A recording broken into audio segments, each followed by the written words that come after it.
Good morning. ये class 10th के लिए लेक्चर रिकॉर्ड कर रहे हैं। अच्छा, क्लास 10th में मैंने पूछा था कि कौन सा चैप्टर में स्टार्ट करूं, तो मेरे को देखो 3 चैप्टर्स के नाम मेरे को मिले। एक तो वेक्टर्स, दूसरा सर्कुलर मोशन, और तीसरा कुछ लोगों ने, 1 या 2 लोगों ने करंट इलेक्ट्रिसिटी के बारे में बोला है। तो जो CBSE वाले थे ना, जो CBSE बोर्ड वाले हैं, उनमें शायद मैंने करंट इलेक्ट्रिसिटी थोड़ा बहुत पढ़ा दिया है। थोड़ा बहुत क्या, बहुत अच्छा खासा पढ़ा दिया था मैंने करंट इलेक्ट्रिसिटी। तो वो अभी तो वापस से स्टार्ट करना सही नहीं रहेगा। एक बार जब क्लासेस रिज्यूम हो जाएंगी, शायद अब नेक्स्ट मंथ से क्लासेस स्टार्ट हो जाएंगी या इसी मंथ से स्टार्ट हो जाएंगी, होप सो, देखते हैं। तो अभी क्या करते हैं ना, वेक्टर्स स्टार्ट करते हैं। वेक्टर्स 3 या 4 दिन में वेक्टर्स थोड़ा बहुत अच्छे से अगर समझ लेंगे तो उसके बाद सर्कुलर मोशन भी पढ़ा देंगे, ठीक है। ये वेक्टर, सर्कुलर मोशन, ये सब थोड़े इजी चैप्टर्स होते हैं, सब कंसेप्ट बेस्ड होता है, तो कंसेप्ट एकदम ध्यान से समझते जाना। अब ये जो वेक्टर हम आज जो चैप्टर पढ़ेंगे ना, ये मैकेनिक्स का सबसे बेसिक टॉपिक है। अब अगर आपको वेक्टर्स अच्छे से नहीं आएगा ना, तो फिजिक्स में जो मैकेनिक्स पार्ट है, मैकेनिक्स पार्ट मतलब force, NLM, work, energy, power, ये सब जो चैप्टर्स है ये कभी नहीं समझ पाएंगे अगर आपको वेक्टर्स नहीं आएगा। तो बहुत ज्यादा इंपॉर्टेंट चैप्टर है वेक्टर्स। तो आज हम क्या करते हैं, वेक्टर्स के बारे में ही पढ़ते हैं, ठीक है।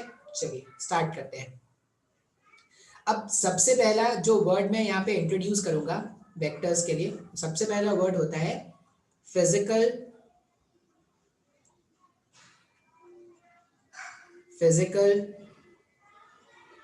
क्वांटिटी।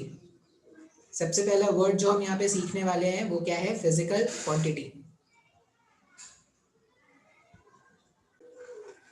अच्छा, ये फिजिकल क्वांटिटी क्या होता है? तो फिजिकल क्वांटिटी हमारे पास ऐसा, फिजिक्स में ऐसा कोई भी क्वांटिटी जिसको आप मेजर कर सकते हो उसको हम क्या बोलेंगे, फिजिकल क्वांटिटीज। तो physical quantities, anything which can be measured, anything which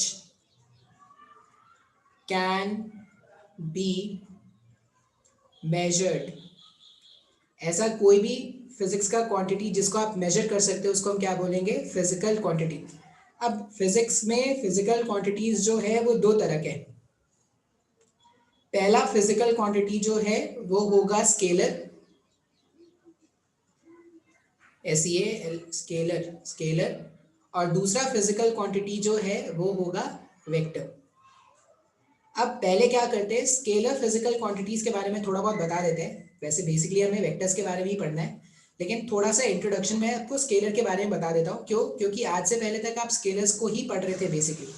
अब स्केलर्स क्या होते हैं ये जानने के लिए क्या करते हैं, थोड़ा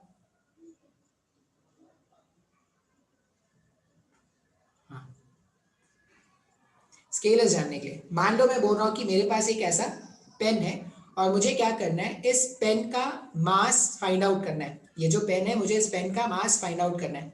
ये पेन को मैं स्प्रिंग बैलेंस में ऐसे रखूं, स्प्रिंग बैलेंस में इसको ऐसे रखूं, स्प्रिंग बैलेंस में ऐसे रखूं, टिल्ट करके रखूं, कैसे भी अगर मैं इसको स्प्रिंग बैलेंस में रखूंगा, हर एक केस में जो इस पेन का मास आएगा वो वैल्यू आएगा suppose 10 gram.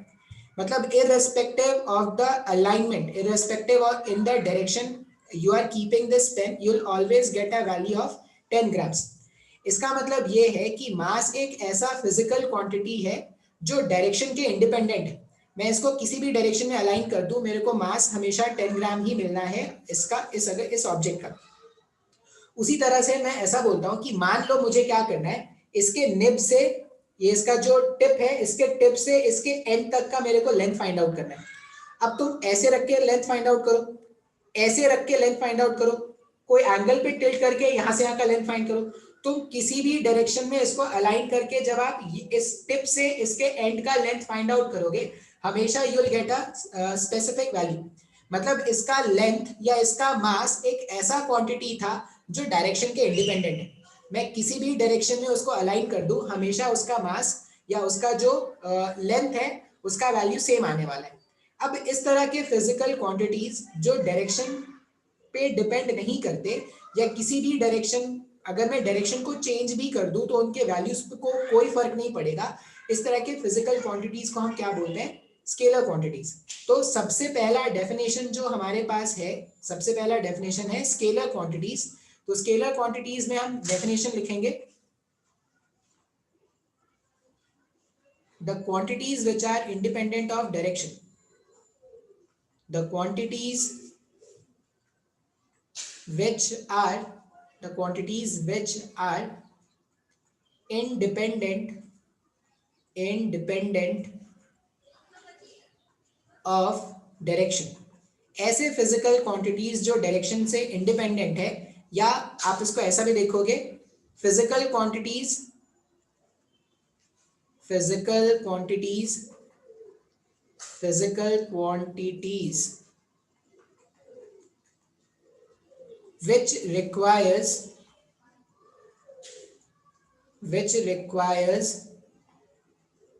only magnitude, which requires only magnitude for their definition। अब इसका मतलब क्या है सर? मैग्नीट्यूड का मतलब हो गया न्यूमेरिकल वैल्यू जो आप असाइन करते हो। जैसे मैंने बोला इसका मास अगर मैं बोल रहा हूँ 10 ग्राम, 10 ग्राम अगर इसका मास है, मतलब तुमने एक न्यूमेरिकल वैल्यू उसको असाइन किया ना। मैंने बोला 10 सेंटीमीटर इसका लेंथ है, तो तुमने एक न्यूमेरिकल वैल्यू असाइन किया ना। तो वो जो न्यूमेरिकल वैल्यू है जो आप एक्सप्रेस करने के लिए असाइन कर रहे हो, that numerical value is known as its magnitude. ठीक है, तो स्केलर क्वांटिटीज ऐसे फिजिकल क्वांटिटीज है जो डायरेक्शन के इंडिपेंडेंट है। पहला पॉइंट ये याद रखना है। दूसरा पॉइंट आपको ये याद रखना है कि फिजिकल क्वांटिटीज जिनको डिफाइन करने के लिए सिर्फ एक मैग्नीट्यूड बता दो काफी है। जैसे मैं बोलूं कि टिप से एंड का जो डिस्टेंस है वो है 10 सेंटीमीटर, बस मैं इतना बता दूंगा ना काफी। मैं तुमको डायरेक्शन नहीं बताने वाला कि किस डायरेक्शन में, नॉर्थ में जाके मेजर किया था, साउथ में जाके मेजर किया था, ईस्ट के लॉन्ग मेजर किया, ऐसा मैं तुमको कोई डायरेक्शन नहीं बताने वाला। तो इस तरह के फिजिकल क्वांटिटीज जो डायरेक्शन के इंडिपेंडेंट है उनको हमने क्या बोला? स्केलर। अब इसका एग्जांपल है, मास हमने देख लिया, लेंथ हमने देख लिया, टाइम जो है, अब टाइम बोलोगे सर टाइम का तो डायरेक्शन है, टाइम का कोई डायरेक्शन नहीं। टाइम एक पर्टिकुलर डायरेक्शन में हमेशा मूव कर रहा है। शायद ये उल्टा हो जाएगा जब तुम देखोगे, तो टाइम हमेशा क्लॉकवाइज सेंस में मूव कर रहा है और वो टाइम हमेशा आगे बढ़ता है, वो कभी पीछे आने की कोशिश नहीं करता। इसलिए टाइम जो है, टाइम भी क्या है? Scalar quantity.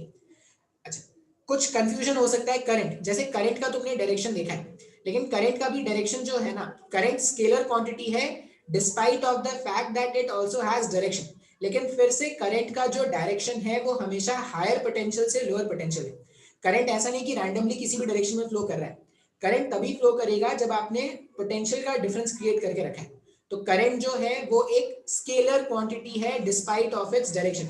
बेसिकली दो फिजिकल क्वांटिटीज होता है जिनके पास डायरेक्शंस होते हुए भी हम उनको क्या बोलते हैं? स्केलर क्वांटिटीज बोलते हैं। एक होता है करंट और दूसरा होता है प्रेशर। प्रेशर भी क्या है? एक स्केलर क्वांटिटी है। ठीक है, अब इसका एक स्ट्रॉन्ग रीजन होता है कि वो vector law of triangle law of vector addition को सेटिस्फाई नहीं करते, इसलिए भी उनको वेक्टर क्वांटिटीज नहीं बोलते। तो वो हम आगे देखेंगे क्या होता है। अभी के लिए इतना जान लो कि डायरेक्शन है, लेकिन उसके डायरेक्शन का कोई सेंस नहीं बनता। जैसे करंट का तो डायरेक्शन ऐसा है कि वो फिक्स है, वो करंट का डायरेक्शन बस हायर पोटेंशियल से लोअर पोटेंशियल है। ये कभी नहीं होगा कि करंट जो है वो किसी भी रैंडम डायरेक्शन में आ जाएगा। ठीक है भाई सर। अब जो स्केलर में नहीं था वो वेक्टर में होगा। क्या होगा?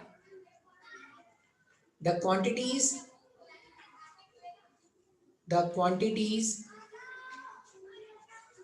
which depend on direction, which depend on direction, या ऐसा बोलेंगे physical quantities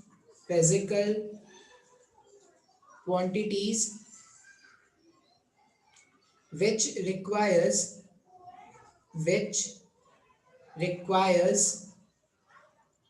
magnitude and direction for their definition अब इसका ना ये आप नोट कर लेना, इसको एक एग्जांपल से समझते हैं। अब वेक्टर को समझाने के लिए ना बेस्ट एग्जांपल जो मैं कंसीडर करता हूँ वो होता है फोर्स। अब बोलोगे सर आप बार बार फोर्स को ले रहे हो, क्योंकि फोर्स एक ऐसा फिजिकल क्वांटिटी है जो आप जानते हो, आप उसको थोड़ा बहुत पहचानते हो। अच्छा, फोर्स ये तो मेरे घर के बाजू में रहता है, फोर्स को आप पहचानते हो थोड़ा बहुत। बाकी कोई फिजिकल क्वांटिटी शायद उतना ज्यादा फिमिलियर नहीं है जितना फोर्स से फिमिलियर है। अब एक एग्जांपल देखते हैं। एग्जांपल क्या है? मान लो ये ग्राउंड है, ठीक है, ये ग्राउंड है और ग्राउंड के ऊपर हमने क्या कर दिया? एक ब्लॉक लाके रख दिया ऐसे। ठीक है, एक 10 kg का ब्लॉक हमने लाके इस तरह से रख दिया है। अब मैंने आपको बोला कि a force of 10 newton is to be applied to this block. मैंने आपको बोला कि एक ब्लॉक है भाई साहब 10 kg का जो ग्राउंड पे ऐसे रखा हुआ था, और मैंने आपको बोला कि ये जो ब्लॉक है ना, इस ब्लॉक पर आप क्या करो, 10 kg का फोर्स, सॉरी 10 न्यूटन का फोर्स अप्लाई करो। अब जैसे ही मैं ये बोलूंगा ना कि ब्लॉक पर 10 न्यूटन का फोर्स अप्लाई करो, तुम्हारा नेक्स्ट क्वेश्चन होगा सर किस डायरेक्शन।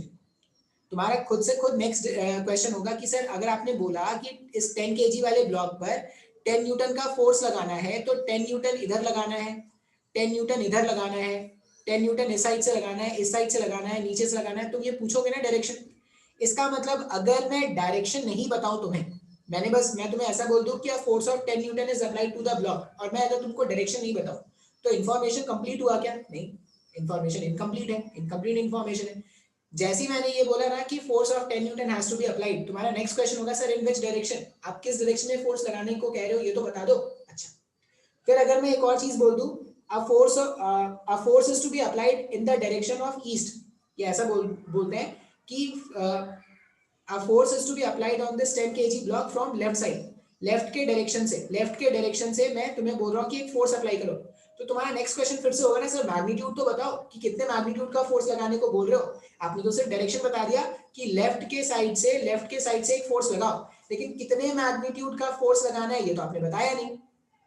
इसका मतलब कभी भी अगर मेरे को फोर्स को डिफाइन करना है या किसी वेक्टर क्वांटिटी को डिफाइन करना है, तो मुझे मैग्नीट्यूड भी बताना पड़ेगा और डायरेक्शन भी बताना पड़ेगा। दोनों मैग्नीट्यूड और डायरेक्शन में से अगर मैं किसी को भी गायब कर दूं, तो जो डेफिनेशन है फिजिकल क्वांटिटी का वो इनकम्प्लीट हो जाएगा। बात समझ में आ रहा है? तो इस तरह के फिजिकल क्वांटिटीज जिनका डेफिनेशन मैग्नीट्यूड और डायरेक्शन दोनों के कॉम्बिनेशन से कंप्लीट होता है, उस तरह के फिजिकल क्वांटिटीज को ही हम क्या बोलेंगे? वेक्टर्स बोलेंगे। अब स्केलर ना हमने अपने जीवन काल में बहुत बार पढ़ लिया है, स्केलर स्केलर स्केलर। अब क्या करना है? वेक्टर्स सीखना है। वेक्टर सीखना है तो वेक्टर सीखना है मतलब वेक्टर दिखते कैसे हैं, वेक्टर क्या होता है ये मैंने बता दिया है, वेक्टर क्या है ये मैंने बता दिया, एक बेसिक डेफिनेशन। दिखेंगे कैसे सर, हम कैसे समझेंगे वो वेक्टर है, वेक्टर्स में कैलकुलेशन कैसे होगा, ये सब हम क्या करते हैं आगे देखना स्टार्ट करते हैं। तो नेक्स्ट हम टॉपिक स्टार्ट करेंगे। मैंने ये बता दिया कि स्केलर और वेक्टर क्वांटिटी में डिफरेंस क्या है। अब वेक्टर क्वांटिटी से कुछ एग्जांपल अगर आप देखोगे तो डिस्प्लेसमेंट, वेलोसिटी, फोर्स, एक्सेलरेशन, ये सब क्या है? वेक्टर क्वांटिटीज के एग्जांपल है। अभी ज्यादा एग्जांपल बताने का कोई सेंस नहीं है, धीरे धीरे आप खुद समझोगे। अभी नेक्स्ट हम बात करते हैं यहाँ पर representation of a vector quantity. Representation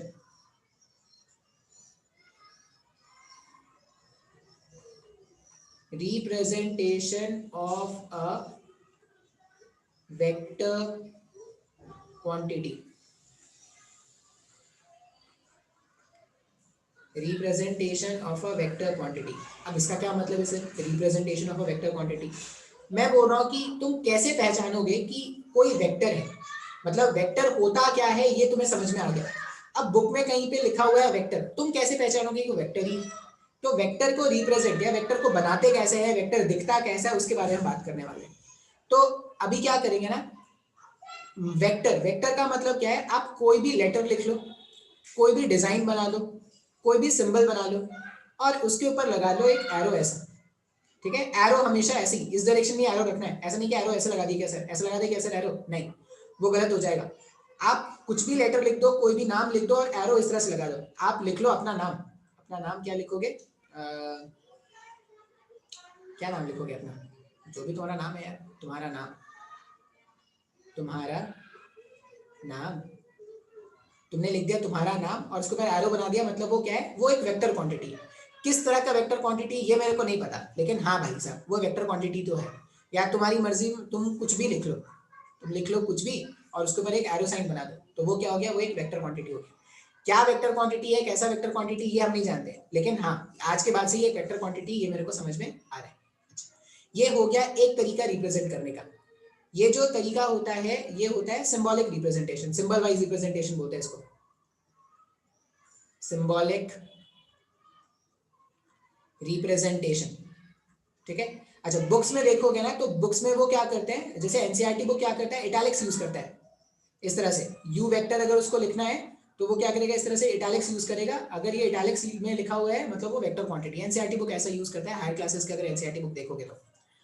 ये हो गया सिंबॉलिक रिप्रेजेंटेशन। सिंबॉलिक रिप्रेजेंटेशन से ज्यादा इंपॉर्टेंट है geometrical representation. Geometrical representation.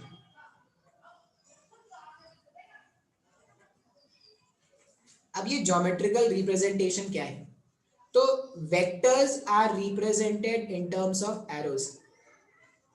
Vectors are represented vectors are represented in terms of arrow या in form of arrow लिख लो, in form of arrow, in form of arrow। अब किसी भी vector quantity में दो पार्ट है, एक तो है उसका मैग्नीट्यूड और एक उसका है डायरेक्शन। अगर मेरे को वेक्टर को दिखाना है या वेक्टर को डिफाइन करना है तो मुझे उसका मैग्नीट्यूड बताना पड़ेगा और मुझे उसका डायरेक्शन बताना पड़ेगा। अब एरो जो हम यूज करेंगे ज्योमेट्रिकल रिप्रेजेंटेशन में, हम क्या करेंगे, वेक्टर्स को हम बनाएंगे in the form of arrows, इस तरह से। अब एरो का जो हेड है, ये एरो का जो हेड है वो पॉइंट करेगा towards direction, towards direction of vector. मतलब ये जो एरो का हेड है ना वो वेक्टर का डायरेक्शन बताएगा, और ये जो एरो का लेंथ है, एरो का लेंथ है, ये क्या बताएगा, मैग्नीट्यूड बताएगा। अभी मैं कुछ एग्जांपल से समझाऊंगा तो ज्यादा अच्छे से क्लियर होगा। एरो का जो हेड है वो पॉइंट करेगा towards the direction of vector, और एरो का जो मैग्नीट्यूड होगा या एरो का जो लेंथ होगा वो रिप्रेजेंट करेगा मैग्नीट्यूड को। जैसे मैं कुछ एग्जांपल्स लेता हूं, अगर मैं कुछ एग्जांपल से आपको एक्सप्लेन करने की कोशिश करूं, मान लो एक ट्रैक है,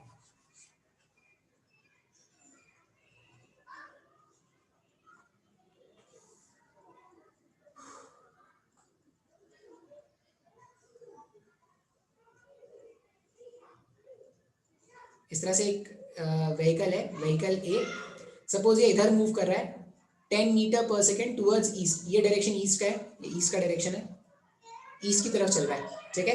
अच्छा, एक और व्हीकल है, मेरे कॉलोनी के बच्चे ने इतना खेलते हैं ना, पता नहीं क्या करना उनको, बहुत खेलते हैं यार। लॉकडाउन का मजा अगर किसी ने लिया है ना तो ये मेरे कॉलोनी के बच्चों ने लिया है। मेरे को उनकी खुशी पे नजर नहीं है, लेकिन फिर भी मतलब इतना कौन खेलता है यार। अभी एक बार लॉकडाउन छटेगा ना तो उनको बुरी हालत हो जाएगी, खेलना है, रोने लगेंगे, खेलना है, क्लासरूम में बैठे बैठे खेलना है। एक इधर चल रहा है 10 मीटर पर सेकेंड से, 3 मेरे पास क्या है, व्हीकल्स हैं इस तरह से, और मैंने आपको वेलोसिटी का मैग्नीट्यूड और ये किधर भाग रहा है मैंने वो बता दिया। एरोज जो है वो मैग्नीट्यूड और डायरेक्शन बता रहा है। अब मेरे को ना रिप्रेजेंट करना है वेलोसिटी वेक्टर, मेरे से पूछा गया है, ये मेरे को बोला गया है ड्रॉ वीए वेक्टर, वीबी वेक्टर, वीसी वेक्टर। मतलब मेरे को ए का वेलोसिटी वेक्टर ड्रॉ करना है, बी का वेलोसिटी वेक्टर ड्रॉ करना है और सी का वेलोसिटी वेक्टर ड्रॉ करना है। अब हम क्या जानते हैं कि किसी भी एरो में दो चीजें, एक तो एरो का हेड जो पॉइंट करेगा वेक्टर के डायरेक्शन की तरफ, और दूसरा है एरो का लेंथ जो उसके मैग्नीट्यूड को रिप्रेजेंट करेगा। जैसे मान लो मेरे को velocity of A, particle A का वेलोसिटी वेक्टर अगर मेरे को रिप्रेजेंट कराना है, तो पार्टिकल ए का वेलोसिटी वेक्टर अगर मेरे को रिप्रेजेंट कराना है तो मैं क्या लिखूंगा, मैं एक एरो बना दूंगा सूटेबल लेंथ का। अब ऐसा नहीं कि ये 10 सेंटीमीटर 10 मीटर या 10 मिलीमीटर ड्रॉ कर रहा हूँ, मैं एक रैंडम मैंने लेंथ मान लिया, मैंने बोला कि ठीक है भाई साहब मैं इतने लेंथ को 10 मान ले रहा हूँ, मतलब इतना जो लेंथ है उसको मैं मान ले रहा हूँ कि वो 10 के इक्विवेलेंट है, ऐसा मैं मान ले रहा हूँ, ठीक है। और एरो का हेड किधर है, तो पहला जो व्हीकल था वो ईस्ट की तरफ भाग रहा था, तो एरो का हेड मैंने ईस्ट की तरफ रख दिया। जब आप सिंबॉलिक रिप्रेजेंटेशन लिखोगे तो एरो हमेशा ईस्ट की तरफ ही रहेगा, ठीक है। अच्छा, ये हो गया हमारे पास वी ए वेक्टर, ये हो गया वी ए वेक्टर। अच्छा भाई साहब, अगर मान लो मेरे को सी वाले पार्टिकल का वेलोसिटी दिखाना होता, तो सी वाला पार्टिकल का, अब जितना देखो ये मैग्नीट्यूड मैंने 10 मान लिया, तो कार सी का जो वेलोसिटी है वो भी कितना है, 10 का ही है, तो अप्रोक्सीमेटली उतना ही लेंथ का मैंने एरो बना दिया। लेकिन इस बार एरो का हेड में इधर दिखा दूंगा, क्यों, क्योंकि एरो का हेड जो है वो डायरेक्शन को पॉइंट करता है, तो ये हो जाएगा वीसी वेक्टर। मैग्नीट्यूड मैंने ऑलमोस्ट उतना ही रखने की कोशिश की है जितना ए का था, या एरो का लेंथ मैंने उतना ही रखने की कोशिश किया है। अब ये वीसी वेक्टर हो गया, देखो जब मैं एरो वीसी वेक्टर के ऊपर एरो रखूंगा ना तो ये हमेशा ईस्ट के डायरेक्शन में, लेकिन सिंस ज्योमेट्रिकल रिप्रेजेंटेशन एरो के फॉर्म में होता है तो ये एरो का डायरेक्शन किधर होगा, ईस्ट की तरफ, सॉरी वेस्ट की तरफ। अगर मेरे को बी पार्टिकल बी के वेलोसिटी वेक्टर को रिप्रेजेंट करना है तो इतना 10 था तो इसका डबल कर देंगे तो ये क्या हो जाएगा 20 हो जाएगा क्या, और एरो का हेड फिर से 20 की तरफ, तो ये हो जाएगा 20 मीटर पर सेकेंड टूवर्ड्स वेस्ट, ये वीवी हो गया। मान लो एक पार्टिकल ऐसा है, मान लो एक पार्टिकल ऐसा है जो नॉर्थ की तरफ भाग रहा है, एक पार्टिकल ऐसा है जो नॉर्थ के डायरेक्शन में उधर ऊपर की तरफ भाग रहा है, कितने स्पीड से, मान लो 15 मीटर पर सेकेंड के स्पीड से भाग रहा है पार्टिकल डी। अब अगर मेरे को वीडी वेक्टर बनाना होता ना तो वीडी वेक्टर में कैसे बनाऊंगा, इसका स्पीड कितना है 15 है, मतलब 10 और 15 20 के बीच में, तो कुछ अप्रोक्सीमेटली इतना बना दिया। ये जो लेंथ है वो 15 को रिप्रेजेंट कर रहा है, और एरो का हेड मैंने नॉर्थ की तरफ लगा दिया, इधर ईस्ट था, इधर वेस्ट है, ऊपर नॉर्थ है, नीचे साउथ है, तो ये मैंने इस तरह से एरो का हेड पॉइंट आउट कर दिया। अब ये ज्योमेट्रिकल रिप्रेजेंटेशन भी बहुत ही आसान है, तुम बस ये मत सोच लेना कि सर अगर आपने बोला है 10, अगर इसका मैग्नीट्यूड 10 है मतलब एरो का लेंथ मेरे को 10 सेंटीमीटर 10 मिलीमीटर या 10 माइक्रोमीटर ऐसा कुछ रखना है क्या, नहीं, तुम आर्बिट्ररी कोई भी लेंथ ले लो, बस याद रखना कि अगर इतने लेंथ को आपने 10 माना है तो इसके जो मल्टीपल है, जैसे 20 इसका एग्जैक्टली डबल कर देना, 15 इसका 1.5 टाइम्स कर देना, इस तरह से आप क्या करोगे, रिप्रेजेंट करना स्टार्ट करोगे। तो ये हो गया दो तरह का रिप्रेजेंटेशन, एक हो गया सिंबॉलिक रिप्रेजेंटेशन, दूसरा हो गया ज्योमेट्रिकल रिप्रेजेंटेशन।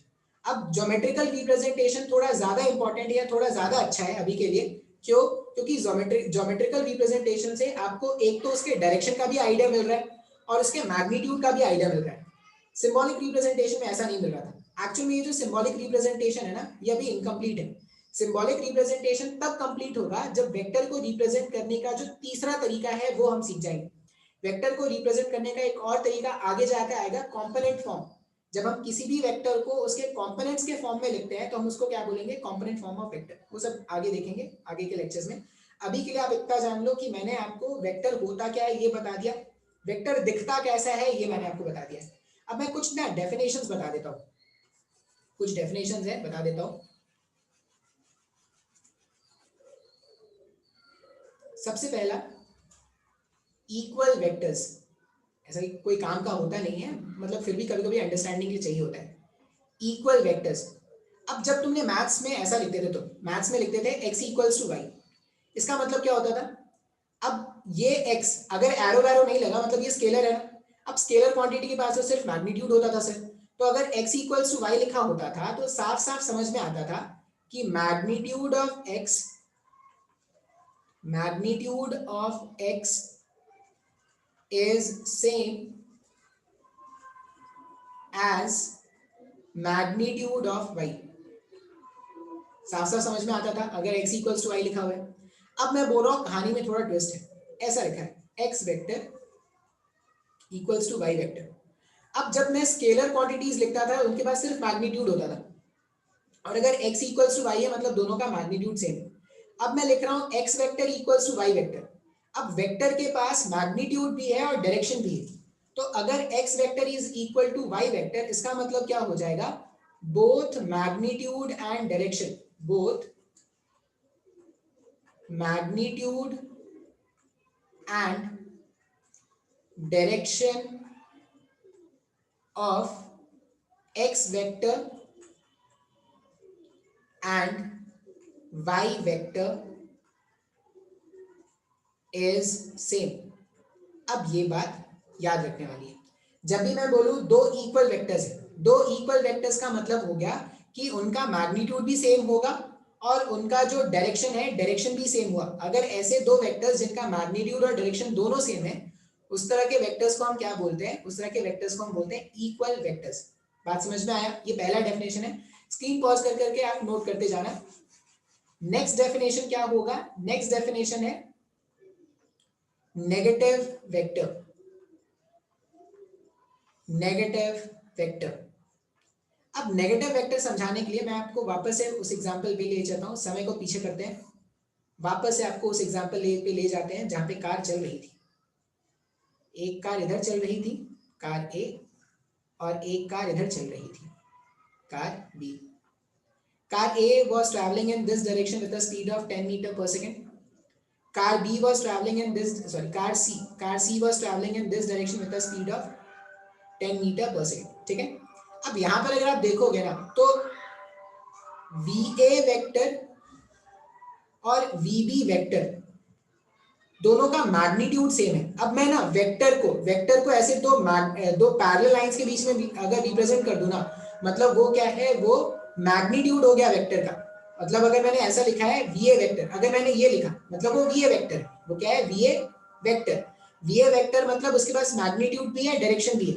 लेकिन अगर मैंने इसी वेक्टर को मैग्नीट्यूड्स के बीच में रख दिया, दो पैरेलल लाइंस के बीच में रख दिया, तो वो हो जाएगा मैग्नीट्यूड ऑफ A वेक्टर। बात समझ में आ रहा है? अच्छा भाई साहब, sorry, VA vector, magnitude of VA vector. अब अगर यहां पर देखोगे तो मेरे पास मैग्नीट्यूड ऑफ A वेक्टर और मैग्नीट्यूड ऑफ B वेक्टर इस एग्जांपल में सेम है ना, लेकिन दोनों के डायरेक्शन एक दूसरे के जस्ट ऑपोजिट है क्या? मतलब मैं ये तो नहीं लिख सकता VA vector is equal to VB vector, मैं ये तो नहीं लिख सकता। क्यों नहीं लिख सकता ये? क्योंकि ये लिखने का मतलब था कि दोनों का मैग्नीट्यूड भी सेम होना चाहिए और दोनों का डायरेक्शन भी सेम होना चाहिए। दोनों का मैग्नीट्यूड तो सेम है, साफ साफ दिख रहा है, लेकिन दोनों डायरेक्शन वाइज जस्ट ऑपोजिट है क्या? तो यहाँ पे क्या कर देंगे, एक नेगेटिव लगा देंगे ना अगर, तो स्टेटमेंट जस्टिफाइड हो जाएगा। अब वेक्टर में जब भी आप ना देखो माइनस साइन, यहाँ पे ये जो माइनस है ना, अब बोलोगे जैसे मैं आपको स्केलर में कंपेयर करने बोलूं 2 और -2, अगर मैं बोल रहा हूँ कि 2 और -2 स्केलर में अगर आपको कंपेयर करने बोलूं तो आप बोलोगे सर -2 जो है वो छोटा है और +2 का वैल्यू ज्यादा है। स्केलर क्वांटिटीज में प्लस और माइनस का मतलब ये होता था। लेकिन अगर मैं बोलूं कि वेक्टर ए और माइनस ऑफ वेक्टर ए, तो यहाँ पे ये माइनस जो है ना, ये माइनस डायरेक्शन के लिए है।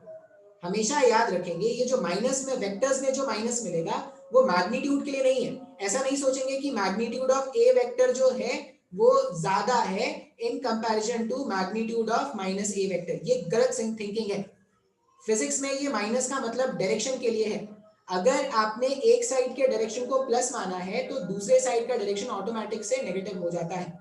तो यहाँ पर VA वेक्टर और VC वेक्टर अगर मैंने इसको पॉजिटिव मान लिया तो ये डेफिनेटली उसका नेगेटिव होगा, इसलिए यहाँ पे माइनस और VB वेक्टर लिख रहे हैं। फिजिक्स में ये मैथ्स का माइनस और फिजिक्स के माइनस में डिफरेंस है। मैथ्स का माइनस जो था, मैथ्स में वहां पर वेक्टर क्वांटिटीज नहीं होता था, तुम्हारे सिलेबस तक में 12th में जाके आएगा, तो वहां पे प्लस और -2 का सिग्निफिकेंस ये होता था कि प्लस का वैल्यू ज्यादा बड़ा है, माइनस का वैल्यू छोटा है। यहाँ पर प्लस माइनस का सिग्निफिकेंस क्या होगा? प्लस माइनस का सिग्निफिकेंस है प्लस मतलब वो फॉरवर्ड डायरेक्शन में है, और माइनस अगर कभी भी लिखा हुआ मिल जाए मतलब वो बैकवर्ड डायरेक्शन में। ठीक है, तो अगर मैं बोलूं कि मेरे पास एक वेक्टर है, अगर मैं बोलूं कि मेरे पास एक ऐसा वेक्टर है, मान लो एक ऐसा वेक्टर है जिसका एरो, ये टिप इसके एरो को पॉइंट कर रहा है और यहाँ से इसका लेंथ है। मान लो मुझे इस वेक्टर का नेगेटिव बनाना है, इस वेक्टर का नेगेटिव बनाना है, मैं बस इसको पकड़ के ऐसे उल्टा कर दूंगा। अगर मैं इसको पकड़ के ऐसे उल्टा कर दूंगा ना तो ये इसका क्या हो जाएगा, नेगेटिव हो जाएगा। नेगेटिव ऑफ अ वेक्टर का सीधा सा मतलब है कि मैग्नीट्यूड तो सेम हो जाएंगे दोनों के, और डायरेक्शन वाइज दोनों एक दूसरे के जस्ट ऑपोजिट है। तो इक्वल वेक्टर मतलब एक वेक्टर ऐसा और दूसरा भी ऐसा, तो ये इक्वल था। एक वेक्टर ऐसा और दूसरा वेक्टर जस्ट ऑपोजिट डायरेक्शन में, तो वो हो जाएगा negative of vector. I hope ये क्लियर है, समझ में आया पक्का? अभी ये कुछ छोटे छोटे डेफिनेशन मैंने 2 बताए, 3-4 और भी डेफिनेशन आएंगे, तो वो नेक्स्ट लेक्चर में देखते हैं। आज इतना ही रहने देते हैं, ठीक है, चलिए।